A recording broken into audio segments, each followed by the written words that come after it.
Rock Globetrotters from around the world, welcome to another episode and to the halls of the musical people and journey crowd. I'm Nigel, we have Lauren, we have Chris, we have Trish, we have Paul, and today we are going to tell you all about a new album from the Black Honey and Soak. And we're going to rate it out of 5 for our listening pleasure and see if it gets into a Hall of Fame and see what you guys think as well.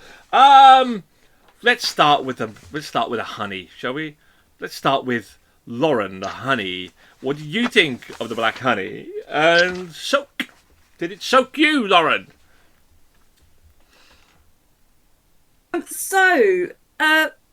Honey again, it's another band that has not been on my radar. So I had to do a little bit of extra reading behind this one. Again, couldn't find like a great amount that made sort of sense upon reading, so I don't know if that hints towards their back catalogue feeling a bit jumbled or anything like that. But yeah, having listened to this album, I saw, to my listening it sort of gave mid-2010s indie scene vibes.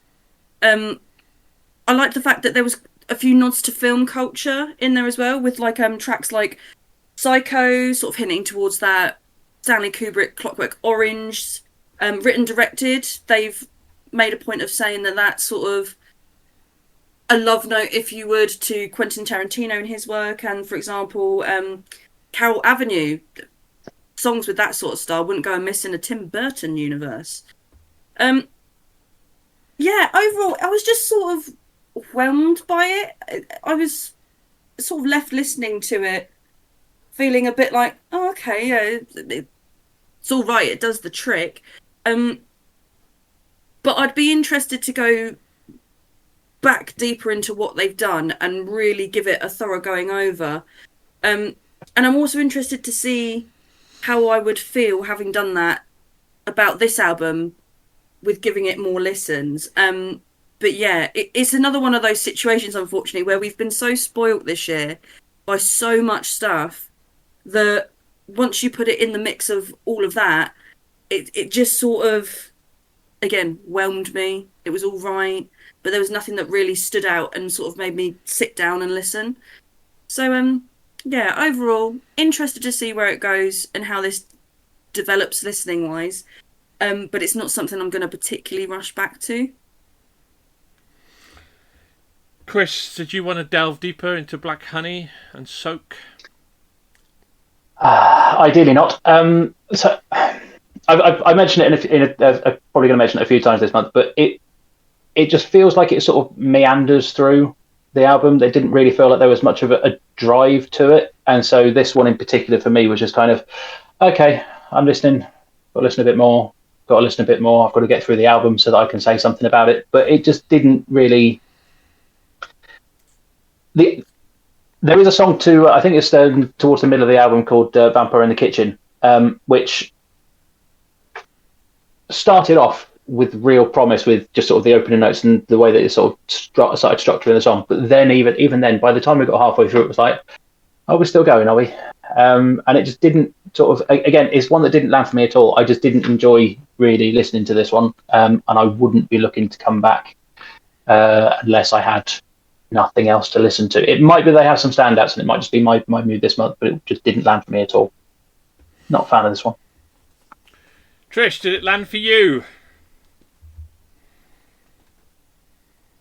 Look, I'm going to be completely honest from the get-go. I really like an album to pack a punch and make my ears prick up.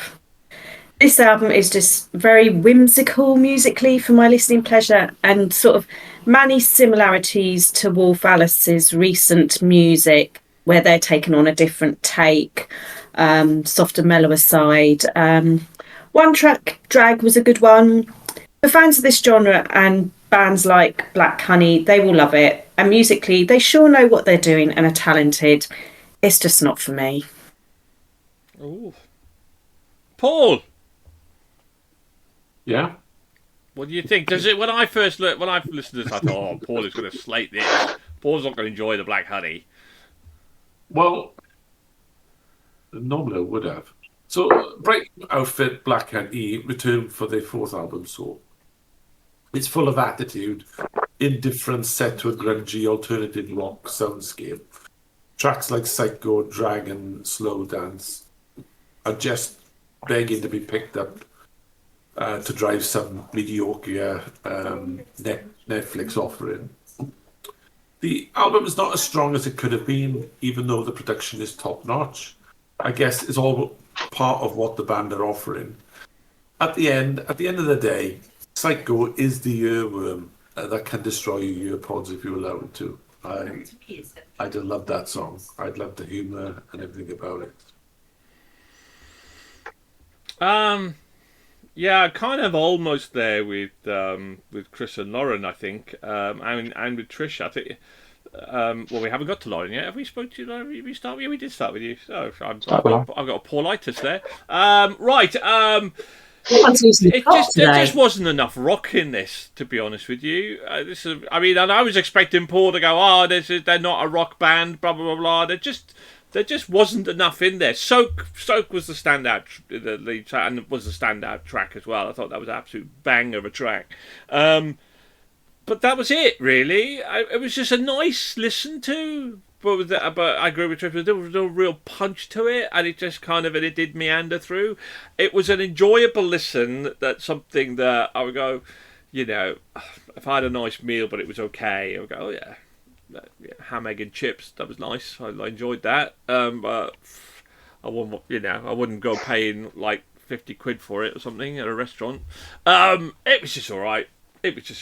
With Soak being the standout track, there was nothing much more really to say there. Just not enough rock in it for me to, And I'm a little bit shocked really, because I was fully expecting Paul to go, "It's not a rock album."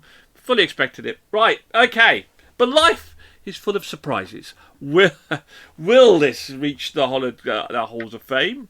Again, I feel it might not. Let's start with you then, Lauren. What did you give this out of 5? I gave it a generous 3. Trish? I gave it a 2.5. Chris? I think I gave it a generous 2. I give it a very generous 3. Paul? I give it an extremely generous 3.5. I wish he was here to justify himself, but Andy give it a 4. It's all about what. Yeah. The Psycho song drowns out the rest of the album for me anyway. So, but yeah. Okay. We're going to drop Chris's 2, which give Black Honey a respectable 3.2, and let's spend more positivity. Got into our top 400 albums. There we go. It's positive. Didn't quite make our top 100 albums of the year though so far. So. Let's see. Listen, well, we just reviewed Black Keys. They got better and better and better. Let's hope that the next time we review Black Honey, it gets better and better and better.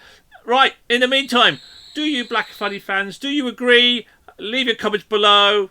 Hit the like and subscribe button. Thank you very much for tuning in. We'll see you again soon. Goodbye. Keep on rocking.